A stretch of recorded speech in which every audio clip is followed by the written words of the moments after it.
will self-destruct in 20 seconds. This is your last chance to push the cancellation button. Cancellation button? Hurry!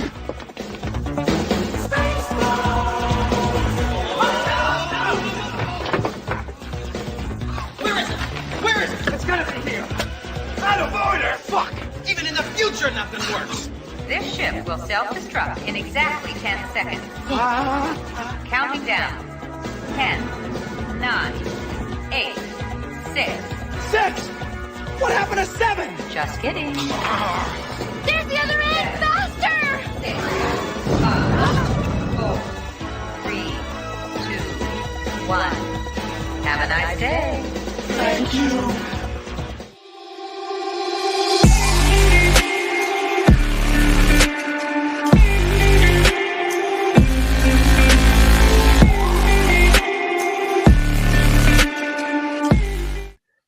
Hello, everyone, and welcome to the Woodshed. This is your host, Leo Valdez, with Hunter Horn, and I want to go ahead and get this party started. So, Hunter, I'm going to need you to do me a favor and just take a quick break. All right, and so I actually want to talk about something that's a little bit near and dear to my heart, which has always been about college football and how much I really don't like the NCAA. However, something strange has actually happened. The college football playoff rankings come in, and I have to say that I am neither upset, disappointed, and yet not truly satisfied. Let's talk for a moment about what is at stake. The Noles need to win the ACC. The Huskies need to beat the Ducks, and the Bulldogs need to push back the Tide. If all this comes to fruition, this week's rankings will not change next week. You may ask, why didn't I include Michigan playing Iowa? Well, that's because if the Wolverines lose to the Hawkeyes, then the Wolverines shouldn't even be allowed to play in a New Year's Six Bowl, and Texas should jump Ohio State and land itself in the playoff. So, am I upset? No. I'll tell you what I am. I'm excited. I'm eagerly anticipating which team of referees will ruin someone's chances to play for a national championship. I'm giddy with joy to see how the black and white will pretend that they're not the 13th man on the field. In other words, I'm waiting to see what will upset the apple cart. Because from what I can see, this picture is too good to be true. I had hoped that Louisville was going to beat Kentucky last week, but the SEC keeps proving how dominant it really is. And with such a demoralizing defeat, I can only hope that the Cardinals use their nothing-to-lose attitude and beat the brakes off of FSU and really see who the committee will award that 4th spot. It is those two things that have me kind of excited to see this tame list be put to the test as we enjoy it from the stands. Which team of referees will ruin someone's chances, and can FSU finish with an ACC title and an undefeated season, giving them the playoff spot so eagerly they desire? All right, now joining me to talk about this a little bit is Hunter Horn. Hunter, what's going on, my man? What's going on, Leo? It's another beautiful day in paradise. You know how it is. We Yes. wake up, we get here, we record. Listen, talking college football playoffs, right? Okay, you've got Georgia, Michigan, right? Michigan's for sure in, right? They're gonna cream Iowa. Iowa's played in the weakest division in almost all of the Power 5 conference. I don't think they've scored more than 20 points in the last, 5 games? What else? They've been the historic unders for their game, though. Let me tell you, if you're a bet man and you bet under on Iowa all season long, you are definitely up. So then let's take a look at the 4th spot. 3rd and 4th spot. Washington, okay, they win the Pac-12, right? I believe they have to play Oregon, right? They win that, they're in. Florida State wins the ACC title. I believe you have to let them in too. It's the top 4 teams that are unranked. I mean, not unranked, unbeaten. And that's how it has to be. But let me tell you, if Florida State, okay, now listen to this. This is going to be wild. If Florida State, Washington, and Georgia lose their conference games, we're going to be looking at a whole new 3 added to the top 4. I completely agree with that. I mean, mainly because Texas has the head-to-head on Alabama, and then if Washington loses to Oregon, that could put Oregon on top. That could put Oregon on top. Oregon to sneak in there. FSU would be out. Georgia losing to Alabama, they would. I don't see them keeping them in the maybe 4th. They would have they would be the 4th team at that point. Well, I think you could FSU argue losing no that matter what Georgia's will lose strength- their 4th spot. Well, and you could argue that Georgia's strength of schedule was far weaker than Alabama's. Alabama played far better competition than them. So True. to go down to Alabama, and especially if Alabama does it in a very convincing fashion, Well, they're playing in I have Atlanta. a hard time seeing the committee keeping Saban out of the playoffs yet again. They're playing in Atlanta, and Kirby has not beaten Nick in Atlanta. But I think that the biggest thing is that if FSU loses, they're definitely out. They're out. And I hate to say it, I think because if Jordan Travis were playing and they were to lose the ACC, I still think they would find a way to at the 4th spot. let Oregon or somebody else go. Like the only way I saw FSU staying in the college football playoff is if they were all the way undefeated. All the way undefeated. And let me tell you, this Rodmaker guy is definitely not the key to the success in FSU. I'm eager and interested to see how that offense is going to handle an actual defense such as Louisville. Right. They talk about the Gators and rivalry and this and that. The Gators scored 15 points. That's atrocious in college football. And Graham didn't even if you don't start. score more than 21 points in college football, you shouldn't have been out there that day. Unless it's a seriously defensive game. You've got 2 top schools, and both defenses are making plays and all of this. But even so, offenses got to make plays too. Look at Alabama, fourth and what was it, 13, and they threw a friggin' touchdown. 4th and 31, actually. 4th and 30. That's what it was, right? Yeah. Yeah, it's 4th and goal, but it was from the 31-yard line. There we go. That's what it was. Yes. Because I was like, gosh, what's the 30? I would remember the 1 and the 3. Wrong order. Doesn't matter, because whether it's 4th and 13 or 4th and 31, Auburn could have put it away and they didn't. Easily. And that gives Alabama hope. And Alabama with hope is a very dangerous team. Very dangerous. Very, very dangerous. But, looking at the other teams that are looking inside, looking on the outside looking in. Right. You've had some good teams that, normally aren't so good. You had Mizzou finish, ninth place, barring a bowl loss this year. And Missouri, it's been a very long time since they were, competitive in the ACC. SEC. I'm sorry about that. Yeah, even in the conference that they're in, I think it shows and stands out even more. I know Arkansas is really excited about their new coach hire and getting Bobby Petrino back to Arkansas. And I know that right now Mike Elko took the job at Texas A&M, which is, a lot of people are saying, hey, look at the success he had at Duke. He can have that same success at Texas A&M. I'm like, Jimbo Fisher was very successful at FSU, and he was not successful at Texas A&M. So I don't think we should be so quick to keep that comparison down. Be able to rob him, though. I think the transfer portal is going to be probably a very sought after area in college football. FSU built their team. Correct. Mike Norvell came in and he said, why am I going to wait 2-3 years to develop what I need when I can go to all these junior colleges and all these other Power 5 conferences that, Scott Coleman was out of Michigan State. Mm-hmm. And you grab a guy who's a sophomore, junior, who's already been on the college diet, college workout plan, and he's learned proper technique, this and that. He's adjusted to the speed of college football.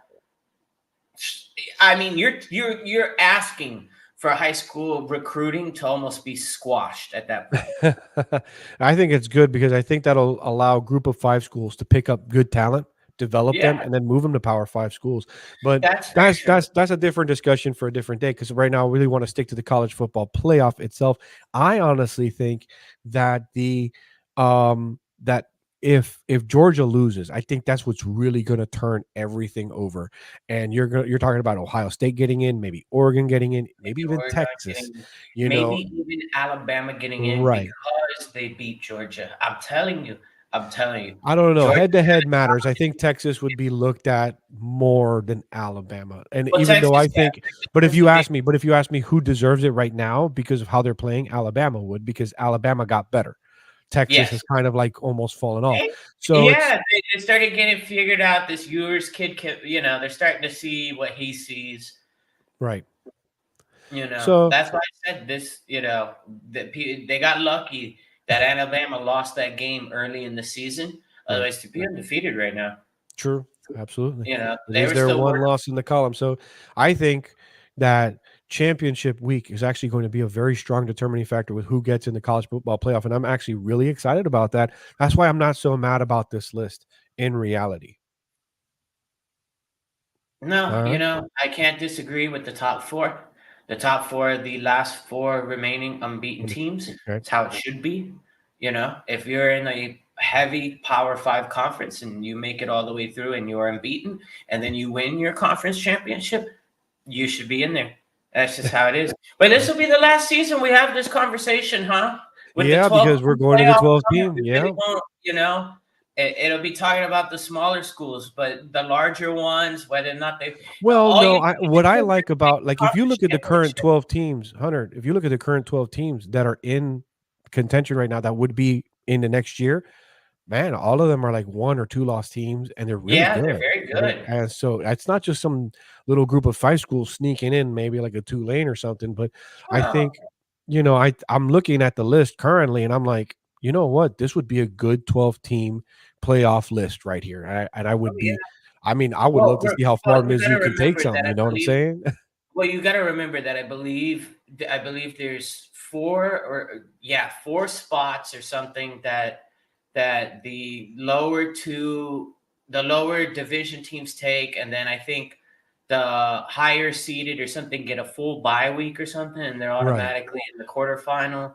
Right. So I don't know how they're gonna select that, but I remember seeing that. So I mean, yeah, you could easily never see a small Power of Five team, but you give way to the Cinderella story if it Right. happens. But I think You what know? it does, it gives more teams an opportunity to show, because I think Yeah, sometimes one game is a team will start and they'll mess up real bad and they'll get that one loss that's it. It's over. I think with the 12-team playoff, it kind of gives you the ability to get back up and resurrect your program to get a national championship. exactly. In the NFL, you lose one game. Does that mean you're not going to the Super Bowl? I'm Well, just saying. now that I'm we're just talking saying. about the NFL, Hunter, I'm going to ask you to take a quick step out as I go ahead and talk about the NFL and something that's actually been on my mind for the past 2 weeks, and I'm bringing up right now. And that is, between the Broncos and the Eagles, I have been inundated with fans calling for fair refereeing, saying that Sean over at Denver reinstituted Bountygate and that the Eagles played dirty. This is ridiculous and offends my sensibilities. These are the same fans who sit alongside Tom Brady claiming that the defenses are too tame. Enough. A famous coach once said that basketball is a contact sport, but football is a collision sport. For so long, we have been so used to referees calling personal fouls on linemen that breathe too hard on quarterbacks. Now, they're letting them hit again, and the losers of these games call foul. We keep making it seem like these players are dunces who can't think for themselves. They are well aware of what they are putting themselves through. Between Hollywood and the media chihuahuas, we have this painted, dumb, young player who doesn't understand that it is their intention to put a hurting on somebody, that it will come to great personal expense. And I would understand this narrative if players kept getting paid $50,000 a year. However, this is not the case. Most of these players go to very prominent schools. A majority of them are well-spoken and have their newfound wealth to make their families' lives better and their lives better, and creating posits of generational wealth. They are more than well aware what was at stake when they chose to play this brutal sport. I would venture to say that anyone who claims them to be not smart enough to figure it out as a vile racist bigot. What I see is well-protected millionaires who have realized that the NFL is losing clout and future fan bases. They are more than aware that eliminating the violence of the game is actually killing the sport. So let them play. Stop hoping that referees will save your team's season. Stop clamoring for the officiating to go your way. You would tell everyone you're beating with blind referees on the sidelines, too bad, so sad. Take your L. Cleveland Browns fans, especially, most of all, have Myles Garrett still playing on your team after he committed attempted murder. The Broncos hit you too hard and you whine? Give me a break. Hunter, after Tom Brady said what he said, and now with all these fans calling all this, please tell me that I'm not crazy. Well, I'm going to make this short and simple, okay? Because football is a sport, it's a collision sport where you hit guys and this and that. And, my favorite player growing up was Brian Dawkins, right? Okay? Brian Dawkins, right? He was a warrior of God.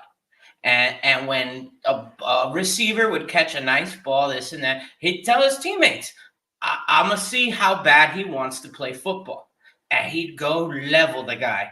And I tell you, the guy wouldn't catch another pass the rest of the game. It's mental. You've got to be able to hit these guys. The fact you can't even separate them from the ball while they're coming down in the air already massively handicaps a defensive player. But now you don't even let them instill fear in the guy. Come on, man. Where were the days that when Ray Lewis was out there, if they called you on a slant, you were like, God, coach fucking hates me. I agree. I see that. I do.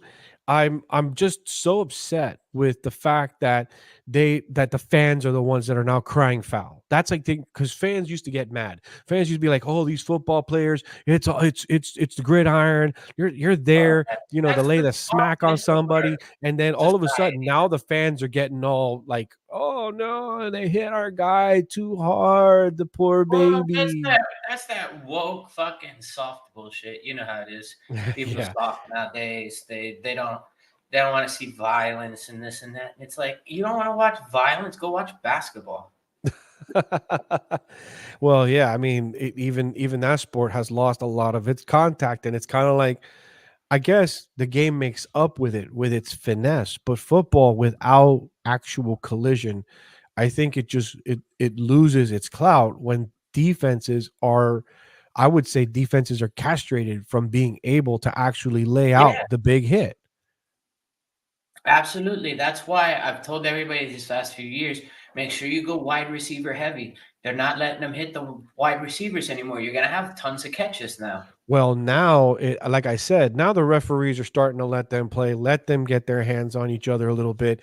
That's why they're not calling so many pass interferences, but it's getting to the point where now referees, I think now towards the later half of the season, are actually starting to, they're starting to dish out these pass interference and holding penalties more. Man, I've seen more pick plays called out, and yet I've never seen a yellow flag go up for it. I've seen a lot of these guys, they're letting them play, but now I think with fans crying foul, now I think you would be right with, hey, go ahead, get all your wide receivers out there. Your fantasy football team's going to thrive now. I'm telling you, it's you can rarely touch these guys. At the beginning of the season, I did notice that they were allowing the hits and this and that, and then they tampered it in. And you can see all the wide receivers have been having awesome games since then. If the safety's worried about, when he's coming down to check you on a little, post or whatever, if he's worried that you're going to catch the ball and, shrink down because that's your natural position. If you're coming down and someone's going to hit you, you want to ball up and brace for it. Yes, now sir. the Yes, sir. player is aiming at your hip, and now all of a sudden your head is where his hip, where he was going. Defensive player is going to get in trouble. I don't think that's right. And the fans can sit there and disagree because they see someone get absolutely plastered and laying there on the field and whatever, and all this CTE and Antonio Brown being crazy and all this stuff. But, I think And I mean, it does happen. It does happen because listen, Antonio Brown's not the but to level that make it the seem same. like I think the NFL tells a lie where they say, no, our guys are safe. We protect them. I think it's time to say we protect them as best we can. But in the end, it's still a violent sport and they're grown. They know what they're doing and Exactly. they know what they're involved in. I'm not saying that like listen, I don't think anybody goes and plays football expecting to be hurt, but they do know there's a possibility that they can get hurt. Yeah, you know what's going on, man. Do you think these gladiators that went and fought lions were like, the lion ain't gonna kill me, right? You declawed it and defanged it, They right? declawed it and defanged it, right? And then people in the crowd don't know. That's right. Like I don't know. Get out Like, of oh, here. why is They were there like, so much blood get on out, the look out of field? here, man. You fucked up. You lost the arm. That's it. Bye. All right. Well, let's not get too gruesome now. As we go on ahead, we're going to go ahead call it halftime, and then Hunter's going to hit us with a little bit of hockey knowledge. And down the hallway here, we have another.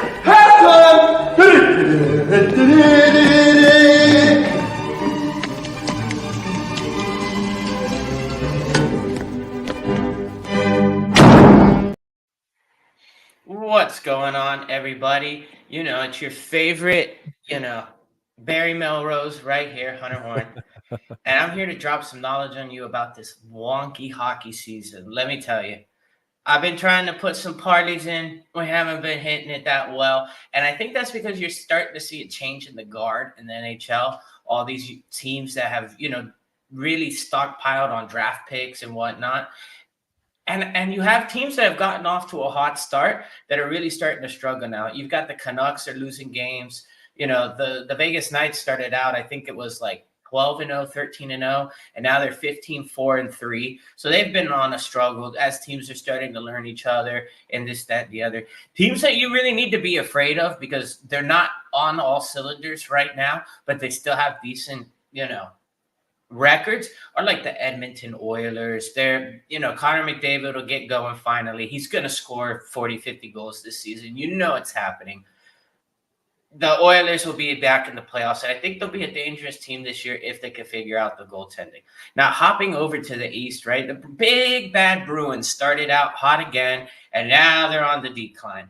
You've got the Pittsburgh Penguins. Somehow they're in the mix. They're doing well. You've got the Detroit Red Wings really on fire now. They're starting to come back, and let me tell you, it would be wonderful to see the Red Wings back on the national stage because they really haven't done much since they had Pavel Datsyuk and Lindstrom and all these other guys. You're talking rich hockey history filled with numerous Hall of Famers. And the Red Wings haven't been good since I was a young boy. So I think really, guys, the hot take here is that you'll see a lot of these teams that right now are in the top 10 finish in the bottom 20 by the end of the year. Wow, I think that's big. I think. I think. Hold on, because one of the top teams right now, as you very well know, is not just the Rangers, but also the Panthers. Do you have them finishing down at the bottom too? I have both the Panthers and the Rangers finishing in playoff contention because of the fact that they have the goaltending to do it. For Golski, sometimes he's good, sometimes he's bad, but this Stolarz kid, I think he's really coming along. Right. And I think, he'll prove valuable. But then you look at the Rangers, right? Okay. The Rangers have Artemi Panarin. They've got Jacob Trouba. They've got in net, they've got Igor Shesterkin. They're a solid team this year. Yeah. I think they finally turned around from being a solely offensive team to actually getting some form of balance. I think getting Lundqvist out of the net was probably the most important thing they ever had to do. But my question to you is, as far as the Panthers are concerned, is that do they have what it takes to not just finish out the year, but going into the postseason, but being able to maintain that? Well, can I tell you why I think the Panthers could make another run? And if it wasn't for the Lightning doing it 3 years in a row, I would say, it's kind of fluky, this and that. But if you have the right group of guys in the right core, you definitely have, a dynasty, this, that. And I'm not saying the Panthers are going to have a dynasty, right? But the Panthers have some of the best third and fourth lines in the NHL right now. And if you look, when teams win Stanley Cups, it's because their fourth line is giving them the points they need when their first two lines are, slacking. That's what the Panthers missed last year. And the Knights had. That Knights fourth line bullied the Florida Panthers. They started with their fourth line against us on that game 5 and bullied us 9-3. That's how it goes. The Panthers have a very strong, very young 3 and 4, which, if they didn't have the leadership that they have now with the rest of the guys in that locker room having deep playoff experience to teach them and this, that, and the other, I would say I would be a little iffy.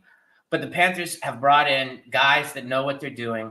They brought in Ekman Larson to really seal off that, that edge coming up.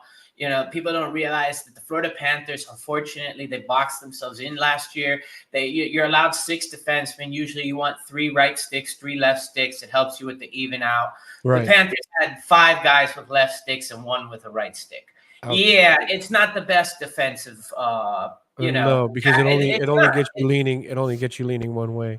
Correct. So then you can funnel the Panthers in one zone. They look much better and a much different team this year. Right. I was noticing that when I was watching, but I do think that the Carolina Hurricanes are looking. I think they're looking pretty strong. But they look a little slower than they did last year. They're slower than they are last year. They got rid of a lot of speed for bigger bodies because they got so beat up against the Panthers. But the Panthers have the Canes number. They haven't beat us in 5 games, if we don't count preseason. We've got their number. Carolina looks strong. Anything can happen, obviously. All right. And what about the Bruins? Just on staying on the East, and then we'll move to the West really quick. But like I said, the Bruins look great and this and that right now, while they're healthy, while they're fresh-legged. I think by the end of the season, this Bruins team will have, really fallen apart, to be honest with you. Okay. All right. Let's see. Let's. I mean, I'm not going to say let's hope. I say let's see how things do shake up in the East. But as far as the West is concerned, you mentioned the Oilers trying to get things. Do you think they can kind of steal it from Colorado? Oh, absolutely. Absolutely. Colorado is very vulnerable right now, especially the fact that they don't have a solid goaltender whatsoever. That's true. That's true. So thank you very much for that hockey analysis. And it's good to know because everyone always focuses on hockey towards the end of the season. It's like the beginning of the season is just as important as the end. And it's not like basketball where it takes time for things to get heated up because just like basketball, hockey is played all year round and all over the world. And yet with basketball, it's the same thing, but it's more of an exhibition. And it'll get me to what I'm going to speak to lastly. However, Hunter, I'm going to go ahead and give it over to you to go ahead and talk about what picks we got to have. What are we looking at this week ahead on the weekend? Like, I think what's the game that sticks out the most to you as far as and let's go back to college football in that case. Okay. I'm going to ask you, Washington or Oregon, who do you have? That's a hard question. Right? That's a good question. Even I'm like, I gotta go Washington. I'm still trying to figure out. It's so hard for me to go Washington because I feel like Oregon losing to them gave Oregon the formula to beat them. Gosh. But it's hard for me to say anything against Penix Jr. because I really like him as a quarterback. Yeah. I think I'm taking Washington. You're taking Washington? All right. Well, I'm actually going to go Oregon on this one. Okay. Mainly because I believe that Oregon losing with I think Bo Nix, that loss kind of like does not taste that well. And I think Dan Lanning is not going to do the Dan Lanning thing. I think he's actually going to be out of character and actually stick to his game plan and stop trying to get so fancy. And I think that's going to kind of take Washington out for a loop because they're like, I think what people don't realize is the Pac-12 is just it's offense and very little defense. But then when their defense wants to turn it on, they can stop the fluky stuff. They really can't stop the standard. When things just keep, like, if you keep running the ball, short yardage plays, nickel and diming, I think that kills defenses in the Pac-12, and that's going to hurt Washington, in my opinion. I still think it's going to be a high scoring game either way. One more real quick. I think another big game, because we're not going to talk about Michigan, Iowa. Two real quick. I think FSU or Louisville. Who you got? I'm going Louisville. I'm going Louisville. Not for anything, but I think that Plummer kind of sticks to his guns, and Coach Fromm does what he's got to do. Yeah, I'm going Louisville. Okay, all right. And then Georgia, Alabama. I'm going Alabama. You're going Alabama. I'm going to say Georgia still gets it done. I still think Georgia still gets it done because they're going to play to their strength, and their strength is that I don't think Milrose really got it together. I don't think Tommy Rees has really come up as the effective coordinator that he needs to be at Alabama, because I think he still requires at least a good I wouldn't say I think he needs a good rapport with his team, and I still don't think that it's fully there. I don't think that they really respect Tommy that way as far as the organization is concerned, because he's still such an outsider. So I think Georgia defensively gets it done. I see it being as who has the best defense and gets that final stop. And for you, that's Alabama. And I'd say Alabama has the better defense than Georgia this year. Georgia lost a lot of starters last year. All right. Well, I just hope for a good game, but I am going to be pulling for them Bulldogs. All right, Hunter, I'm going to go ahead and sign you off and go ahead and finish this with the last thing I'm going to kind of take to the woodshed, but talk about ever so nicely. Sounds good. See everybody later. All right. So I'm going to get a little, I'm going to talk about something that really kind of hits home to me. And that is that when it's come to sports betting, the one thing that I'm always looking at is how mad is March going to be? Because if there was one thing you were always allowed to bet in, that was March Madness. And I'm going mad for March already. And I'll tell you why. There has usually been a certain dominance that the ACC, the Pac-12, and an occasional Kansas team had in basketball. I had to say, watching everyone else catch up has been quite interesting. It made for a good bracket last year. However, I am convinced that this upcoming bracket will be the most busted up one, even if the experts won't make it. The parity in these tournaments have shown that there are a lot of top dogs in every conference, and I am excited for it, mainly because of what it will do to the NBA. These schools are getting back to fundamental basketball with the occasional big plays. And with this, we will see the death of what I believe has been ruining basketball for almost 30 years. Super teams. It is time we recognize what we are seeing, what is a true culmination of the retiring superstar and new blood that loves to spread the ball around. More teams are making long-range shots with heavy assist and less ball hawking. This is happening in the NCAA and will eventually transfer into the NBA. For all intents and purposes, this is good for fans. It will no longer be you cheering your team only to dread the super team that dominates the conference and shows your team an early exit. It is now jump ball basketball, a string of games where the series can go any way, an NBA where the new schedule will actually make more sense. I welcome this. It makes the sport watchable, and most importantly, it gives every fan, yes, every fan, hope. Not a problem, sir. He's a good kid. He's just got to watch his language in front of the ladies. I'll remind Kevin where he comes from. Okay, that sounds terrific. You use foul language in front of a lady? No, Daddy, no! And this is why I'm going to go ahead and take Donald Sterling to the woodshed. Stop trying to change the game. Let the things that happen happen. Stop trying to find a superstar and let the players play the game. Maybe even give it back to the entertaining value that it always was. Let us see what's happening in the NCAA transfer to the NBA and actually watch evolution take place. This is Leo Valdez with your Woodshed.